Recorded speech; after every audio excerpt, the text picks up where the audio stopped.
Did you see my boots? Did you see my belt buckle? I'm working it. These clients came to Arizona from Chicago and wanted like all of the ideal Arizona dream life elements, which included, as we came to find out, a lot of horses and a lot of horse art. And if you know me, I've never met a horse I didn't love unless it was alive, and then I probably need to stay away. But thanks, clients, for giving me my Western moment and this beautiful Western house. Welcome to Project Desert Dream.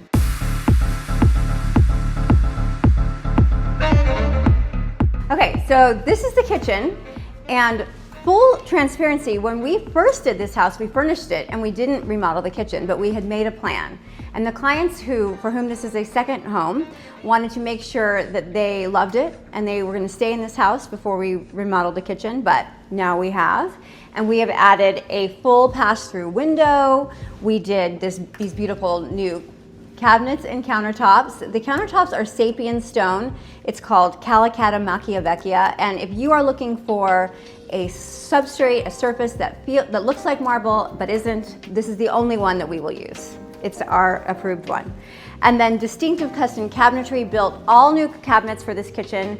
We changed the layout a little bit to give it some more function. We added this whole new fridge wall. This was different. It had one of those like dorky kitchen desks that you used to see, but we gave them appliance storage. We gave them dedicated coffee moments that are all behind the pocketing doors, which is amazing.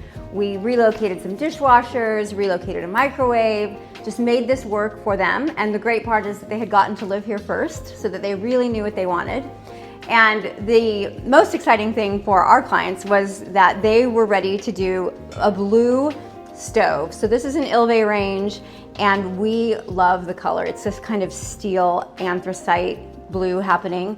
And if you're doing an ILVE range, hot tip, they make these doors with and without glass. It looks better without the glass. If you bake cookies and you need to watch them, I'm sorry, but looks better. The floating shelves. Yes. I feel like people have come off of that. Yes, floating shelves.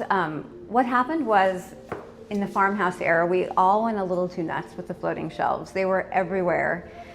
And then people moved in and they were like, wait, I have to dust this and this has to look cute all the time. Oh. And so we now have like a internal struggle with the floating shelves, and we only put them in a home if we really believe that they are going to add to the function and be the only solution. The other solution here, of course, would be upper cabinets, but those right now in 2025 are dated. Of all the things, like upper cabinets are not a thing. You see more like that full height cabinetry, but upper cabinets right here would not have been our favorite move. The secret to floating shelves, I think, is to make sure that you're styling them in a way that is livable and makes sense and functional. So like, you need to put dishes that you use on these shelves. This vase is one that they use heavily. These are cookbooks that you can use, plates that you can use. If you have higher shelves, that's where you can put things that you maybe pull down at Christmas. But over here on this side, like those are their daily dishes. And we also will very often style this with stacks of olive oil that you can use, bottles of pretty water, but we want it to appear like you could walk in the kitchen and get to work. It's not like fake plants. Let's not do that. Ignore the one I have over there. It's real. So we are known for our love of hardware. This brand that did these is called Moody, M-I-N-G-E-I, if you're Googling it. But we are known for this double kind of trench coat, pea coat, knob installation. And lots of people struggle with that, like how do you do it correctly? And we eyeball it, but typically it's 4 to 5 inches in on each side. And of course you don't need 2 knobs. But this really is much more elevated than just a single knob. It makes it feel more custom. It makes it feel more tailored, a little bit more like a British tailor was here and put some buttons on. When our clients visit town, they are luxuriating. This is a vacation for them. And so the coffee is a big part of the mornings, as it is for many people on vacay. So we styled this in a way that felt real and intentional. You could grab this little trivet, and this could be an excellent place for pastries. This one is vintage. The mugs are here. If you're entertaining, you have guests, you have a cute little creamer, you have a sugar bowl, like it's ready, it works, it makes sense. And the other secret to open shelves is always, always art. It takes up all the empty space you're trying to fill, and we like to stack them and layer them like that. So here's our dining room. This is on the front of the house, and these clients like to dine. They are going to entertain, they are going to have dinner parties, and they really wanted this room to feel elegant and special. And we really made a lot of impact with this light fixture. It feels unique. The shades have sort of an alabaster coloring, so it feels like the stone that's on the kitchen countertops now. And then we added art of an Arizona sunset because, again, this is Project Desert Dream, and the sunsets are the best part of winter, obviously.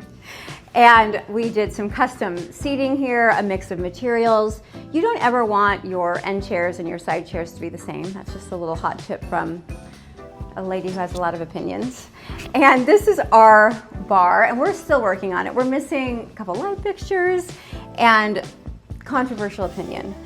I do not like glass appliance doors, ever. I think they just, in general, look messy. I don't want to see the temperature gauge. I don't want to see any of that. But it's a special part number that you need to get, and we had a little hiccup here, but they're coming, and they're gonna fade away soon. What's the corner? That looks beautiful. This is our new JRI candle. You see, like my little wax seal with my initials on it, and tassel, because we fancy. This is a bar, obviously, and bar styling is not as hard as you think. And the secret is alcohol. You need it, and you need a lot of it. Load up the shelves, make it look like you're in a real bar, work in glasses, some cocktail books if you want to add levels. But again, form should follow function here very much. This is the great room where everyone hangs out, and this is actually where the renovation began. We, before they moved in, before we furnished it, reimagined this whole wall. The fireplace was granite slabs, and they were a little dated. And so our contractor, Calvis Wyant, who did a beautiful job here for us, actually plastered over the granite. And they stood behind that, they felt good about it, and it has stood the test of time. And then we added a beam, and this was the very first horse that our client was so excited about. And then you'll see we really went deep on the horses. But then we also imagined this TV wall. The client wanted a very intentional TV wall. They like contemporary design. And we had a lot of fun figuring out how to fill this space with a TV of this size, not get it too big, and make it feel intentional and finished, which we did with a really thick countertop, beautiful built-ins below, that thin wall, and then some juxtaposed lighting off to the side to bring it all together. The lighting is the key with, I think, contemporary design. You need a little earring, you need a little necklace. Furniture highlights in this room.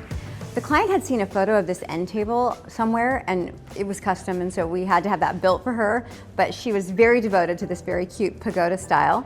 And then we love a double teak table moment, these teak roots that weigh 1,000,000 pounds but sort of ground everything. And then we did these pallet check chairs here that have that open back so that when you come in, you have immediate cool impact upon first sight of the room. And these are some of my very favorite stools. These are by Hickory Chair, and I love the lines, I love the shape, and they are great for extra seating.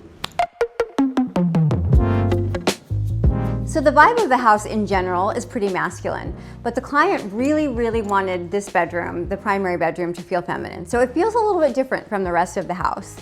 She fell in love with this wallpaper, and we started there and extrapolated from this beautiful seafoam moment that is all over the walls by Philip Jeffries. It feels like you're floating in the ocean in Phoenix. Maybe the pool. We'll go with the pool. So what I want to share with you in here that I think is really cool is the furniture arrangement. So I love to do a little love seat at the end of a bed, especially when it faces a fireplace. It's functional. If someone's in bed reading and you're chatting with them, it gives you a place to sit. Also, when you're taking all your pillows off the bed at the end of the night, they have a landing spot. We like that. And then I love to do a corner little furniture arrangement like this. 2 chairs, it fills up the corner, the chairs are swiveling so that you can rotate out and be part of what's happening outside. You can also just cozy up with a book. Before we go, I have to show you this. So this adorable, very young local artist, Trent Alber, showed me that he could take a photograph and turn it into a drawing. And so this is a photo of our clients walking along a beach.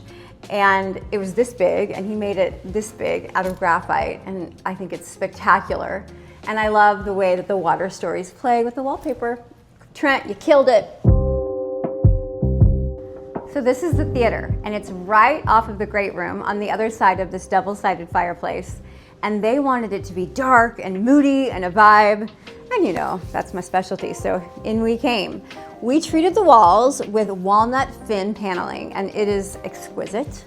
And then the ceiling is Philip Jeffries wood marquetry, like that's actual tiny slivers of wood glued to paper, glued to the ceiling. High investment, high payoff. It's fabulous.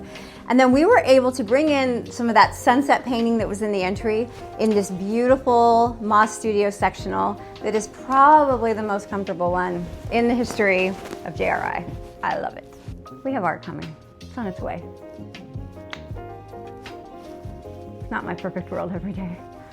I'm sad about these curtains. They're amazing. I love them. But my team says that I have to stop using this fabric from Kelly Wearstler because I have a little bit of a bad habit with it, but it's so good. Designers can have favorites though, right? Yeah, but I do have to stop using it. Bye. So this is the powder bath, which we elevated with this insane Pierre Fry Desert Scape wallpaper. It's like a little graphite charcoal sketch of all the cactus in the desert, which is pretty fun, especially if you don't live in the desert full time. It's one of my faves. And then when we elevated the house, round two, because you know this was a multi-step reno, we got to do these doors, and I could die. They're so beautiful. They're white oak, and then we had this great rhythm going where we did the center panel channeled, a little different, but still traditional, and we kept the lines clean. The lines at the house are pretty clean, and I love how they turned out. Calvis Wyant nailed it, and then just a little hardware. If you're doing dark hardware in your house, here's a little tip from me. You can look at matte black hardware or oil rubbed bronze, and we are definitely on team bronze here, especially if you can find one like this where you don't see like the orange tips that we saw in the Tuscan era. It's a more of a natural tone, whereas matte black to me is going to be something that we are all pulling out of our houses pretty soon. This is how drapes Roman shades should be when they're not away. Not all the way to the top, down a little bit so you can see the fabric. I gotta go fix that one. So this is the guest suite in this home, one of the guest suites, and in this room you're going to see something that designers often don't like to use, which is carpet. It's a long story with the renovation and the flooring changes and all of that, but basically it came down to that carpet was the best thing for this space. And if that is your case, I don't think all carpets are bad. A patterned carpet like this one, it's a beautiful thing. How cute is this guest room? I love it. One of my all-time faves. We did the double queen bed with double benches. This is a vacation home, and everyone wants a vacation home to sleep all the people that they love, as many people as possible. Beds, beds, beds, and that makes for a cute furniture layout too. With these beds, we indulged in custom fabric on the benches that I think really change everything. We don't have a lot of color in the house. We have bits of blue, but here we were able to pull up our little sunset hue. And then we repeated that color in the lumbar pillow, and it's just pretty dang cute. Big fan. Plus, we have more horses. So once upon a time, Banana Republic had a home collection. It was called BR Home, and I think this was like last year, and it was incredible. They had some of the most beautiful pieces ever. The scale was amazing, and they like were a 365-day flash in the pan, and I'm mourning them forever. This is one of my favorite pieces ever, and we can't ever get it again. So what's like an under-the-radar manufacturer that still exists? Oh, I mean, we all love us some CB2, but everybody, that's not under anyone's radar. And if it is under your radar, you need to get on top of that. It's amazing. But I mean, Lulu and George is good. I know. When we hit 100,000 subscribers, I'll tell you the one I'm thinking of.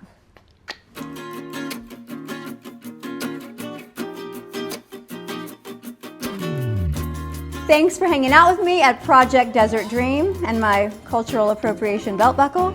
I'll catch you next time here on YouTube.